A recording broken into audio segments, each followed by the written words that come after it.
Ready start. इससे कोई इनकार नहीं कर सकता कि जनतंत्र में पंचायतों का स्थान है, चाहे कोई पक्ष का सदस्य हो या विपक्ष का सदस्य। पंचायतों की स्थापना की सभी सराहना करते हैं। अब हमें यह देखना है कि पंचायतों का ह्रास कब से शुरू हुआ। जब तक पंचायतों का कार्य पंचायत निदेशक के जरिए से होता रहा, तब तक पंचायतों में गतिशीलता रही। लेकिन उसके बाद जब विकास आयुक्त के पद का निर्माण हो गया और पंचायतों का विकास आयुक्त के नीचे कर दिया गया, तो उससे पंचायतों के कार्य में शिथिलता आ गई। होना तो यह चाहिए था कि पंचायत निदेशक के अधीन ही विकास, सहकारिता आदि विभाग कर दिए जाते। आज आप देखें कि जो पंचायतें बनी हुई हैं उनमें पंचायत मंत्री और ग्राम सेवक 2 आदमी हैं, लेकिन एक का वेतन ज़्यादा है, दूसरे का कम है, क्योंकि एक प्रांतीय स्तर का कार्यकर्ता है, दूसरा जिले स्तर का, जबकि उनकी योग्यता और कार्यक्षमता आदि में कोई भेद नहीं है।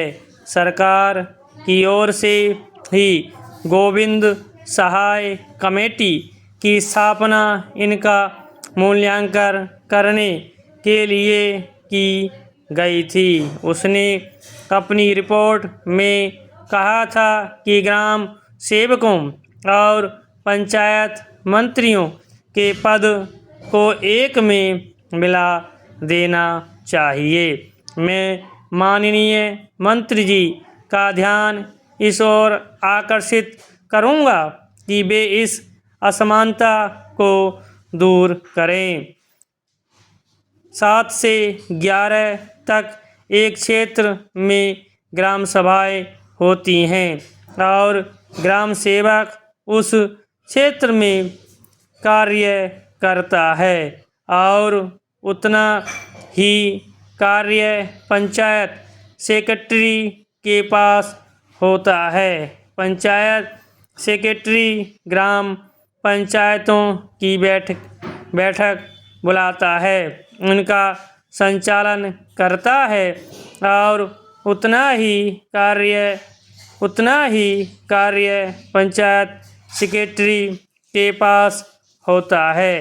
पंचायत सेक्रेटरी गांव की बैठक बुलाता है, उनका संचालन करता है और न्याय पंचायतों की बैठकों में जाता है, जबकि ग्राम सेवक के पास इतना कोई कार्य नहीं है। हाँ, केवल अंतर यह है, सेक्रेटरी राजनीतिक विचारधारा का व्यक्ति होता है और उसके अंदर देश सेवा की भावना होती है और ग्राम सेवक का पद सरकार के द्वारा सृजन किया गया, वह सरकारी नौकर है।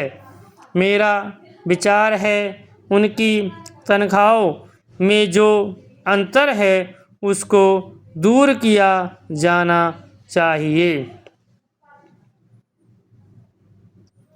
दूसरी बात यह है कि प्रधानों को जगह जगह पर अपमानित किया जाता है, दूसरे अधिकारियों द्वारा उसको सहयोग नहीं मिलता। जब आपने उसको अधिकार दिए हैं तो फिर आपको यह भी देखना चाहिए कि तहसीलदार आदि अधिकारी उसका उचित सम्मान करते हैं, उसको उचित सहयोग देते हैं या नहीं।